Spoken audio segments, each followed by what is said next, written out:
চা আমরা প্রায় প্রত্যেকেই খাই।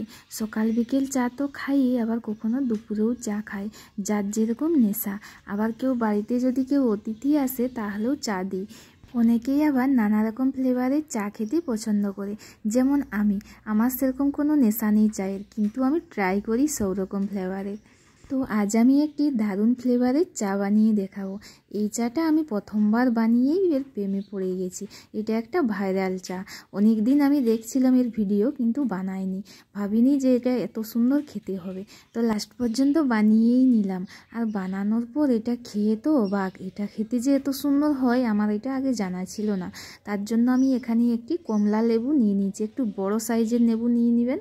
এবার এটাকে না এভাবে মাঝ বরাবর কেটে নিয়েছি, দিয়ে চামচ দিয়ে এভাবে ছাড়িয়ে নিচ্ছি।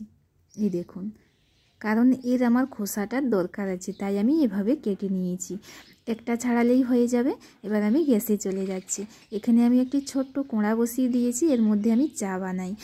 এবার এখানে আমি 1 গ্লাস জল দিয়ে দিচ্ছি। 1 গ্লাসে হবে না, আর হাফ গ্লাস দিয়ে দিচ্ছি। এখন গ্যাস বন্ধ আছে, এবার আমি গ্যাস অন করে দিচ্ছি। গ্যাস অন করে দিয়েছি, এবার জলটি আমি গরম করে নেব।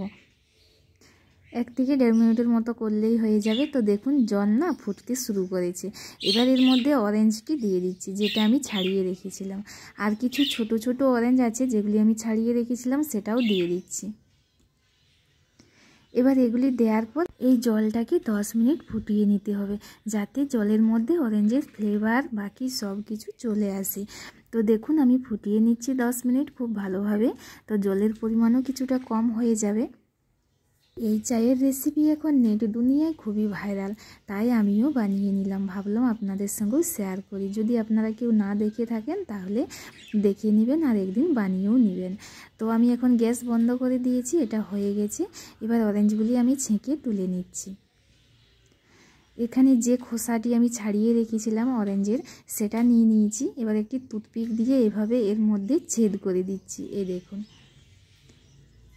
এভাবে গোলভাবে ছেদ করে দিচ্ছি। উপর দিকটা করতে হবে না, নিচ দিকটা করলেই হবে, বেশি উপর পর্যন্ত করার দরকার নেই। তো এখানে ছেদ করা হয়ে গেছে।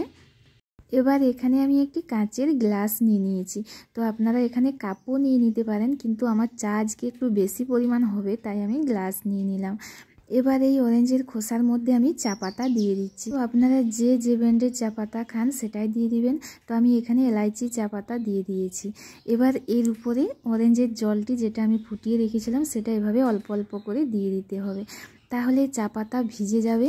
আর সেটা নিচে যে আমি ছেদ করে রেখেছিলাম সেটা দিয়ে আস্তে আস্তে জলটা গ্লাসের মধ্যে পড়বে, মানে এটা আমাদের ছাঁকনির কাজ দিচ্ছে। সাথে এখানে চায়ের ফ্লেভার যাচ্ছে, আর অরেঞ্জের যে খোসা আছে সেটা থেকে অরেঞ্জের ফ্লেভারও যাচ্ছে।